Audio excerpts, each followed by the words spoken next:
மாண்புமிகு பேரவைத் தலைவர் அவர்களே, திருவண்ணாமலை மாவட்டம் போளூர் சட்டமன்ற தொகுதி போளூர் ஊராட்சி ஒன்றியம் துளுவ புஷ்பகிரி அரசு நிதியுதவி பெறும் தொடக்கப்பள்ளியை அரசே ஏற்று நடத்த வேண்டும் என அரசின் கவனத்தை ஈர்த்து அமர்கின்றேன். மாண்புமிகு அமைச்சர் அவர்கள்.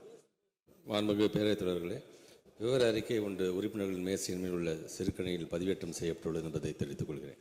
மாண்புமிகு உறுப்பினர், நீங்க இதுக்கு ரிலேட்டடா மட்டும்தான் பேசணும். சிறப்பு கவனிப்பு வேற எந்த வார்த்தை பேசினாலும் அனுமதி திரும்ப தர முடியாது. கேள்வி நேரத்தில் பேசுறாங்களா ஐயா? அது கேள்வி நேரம் என்கிட்ட அனுமதி பெற்று சில விஷயங்களை சில உறுப்பினர் வந்து கேட்பாங்க. என் தொகுதியில் இப்படி ஒரு சம்பவம் நடந்திருக்கு, நான் அதையும் பேசிட்டு நான் இதை பேசுறேன்னு கேட்டால் நான் அனுமதிச்சிருப்பேன்.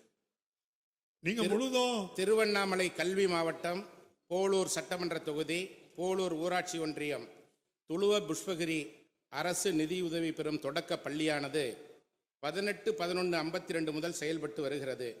1983 வரை இப்பள்ளியின் நிர்வாகியால் பள்ளி நடத்தப்பட்டு வந்த நிலையில் 1983ஆம் ஆண்டு முதல் நேரடி மானியத்தில் பள்ளி இயங்கி வருகிறது. மேற்படி பள்ளிக்கு 3 கிலோமீட்டர் சுற்றளவில் அரசு மற்றும் அரசு நிதியுதவி பெறும் தொடக்க பள்ளிகள் ஏதும் இல்லை. மேற்படும் பள்ளியில் 20 மாணவர்கள் கல்வி பயின்று வருகின்றனர். இப்பள்ளி அமைந்துள்ள போளூர் ஒன்றியமானது கல்வியில் பின்தங்கிய ஒன்றியமாகும். இப்பள்ளி கடந்த 40 ஆண்டுகளாக நிர்வாகி இல்லாத நிலையில் இப்பள்ளிக்கு எந்தவிதமான வசதிகளும் நிர்வாகத்தால் ஏற்படுத்தப்படாத நிலையில் ஊர் பொதுமக்களின் பங்களிப்புடன் தனியாக புதிய கட்டிடத்தில் பள்ளி செயல்பட்டு வருவதால் நேரடி மானியத்தில் செயல்பட்டு வருவதை கருத்தில் கொண்டு அரசாணை எண் 2010 கல்வி அறிவியல் மற்றும் தொழில்நுட்பத் துறையினால் 19/10/1983 படியும் மற்றும் அரசாணை எண் 85 பள்ளி கல்வித்துறை நாள் 15/4/2008 படியும் சிறப்பு நிகழ்வாக திருவண்ணாமலை கல்வி மாவட்டம் போளூர் சட்டமன்ற தொகுதி போளூர் ஊராட்சி ஒன்றியம் துளுவ புஷ்பகிரி அரசு நிதியுதவி பெறும் தொடக்க பள்ளியினை அரசு பள்ளியாக ஈர்த்து கொள்ளப்பட வேண்டும் என வலியுறுத்தி அமர்கிறேன். மாண்புமிகு அமைச்சர்.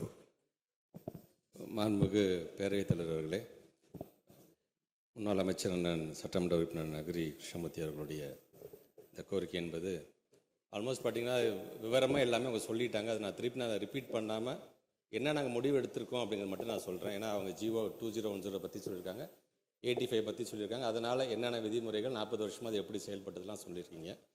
அதை மீண்டும் நான் அதை ரிப்பீட் பண்ணாமல், இப்பள்ளி கடந்த 40 ஆண்டுகளாக நிர்வாகி இல்லாத நிலையிலும் இப்பள்ளிக்கு எந்த விதமான கூடுதல் வசதிகளும் நிர்வாகத்தால் ஏற்படுத்தப்படாத நிலையிலும் நேரடி மானியத்தில் செயல்பட்டு வருவதை கருத்தில் கொண்டு அரசாணை 2010 அதேபோன்று அரசாணை 85 பள்ளிக்கல்வித்துறை நாள் 15/4/2008 என்படியும் தகுந்த கருத்துருக்கள் பெறப்பட்டு சிறப்பு நிகழ்வாக கருதி திருவண்ணாமலை மாவட்டம் போளூர் ஒன்றியம் துளுவ புஷ்பகிரி கிராமத்தில் உள்ள அரசு நிதியுதவி பெறும் தொடக்க பள்ளியானது அரசு பள்ளியாக ஈர்த்து கொள்ளப்படும் என்பதை தங்களின் வாயிலாக தெரிவித்துக் கொள்கிறேன். செய்திகளை உடனுக்குடன் தெரிந்து கொள்ள கீழ்கண்ட கேபிள் மற்றும் டிடிஎச் நெட்வொர்க்குகளில் எம்நாடு செய்தி தொலைக்காட்சியை காணுங்கள். பாதகம் செய்பவரை கண்டால் நாம் பயம் கொள்ளலாகாது பாப்பா. மோதி மிதித்துவிடு பாப்பா, அவர் முகத்தில் உமிழ்ந்துவிடு பாப்பா. அண்மை செய்திகளை உடனுக்குடன் தெரிந்து கொள்ள இணைந்திருங்கள் எம்நாடு தொலைக்காட்சியுடன்.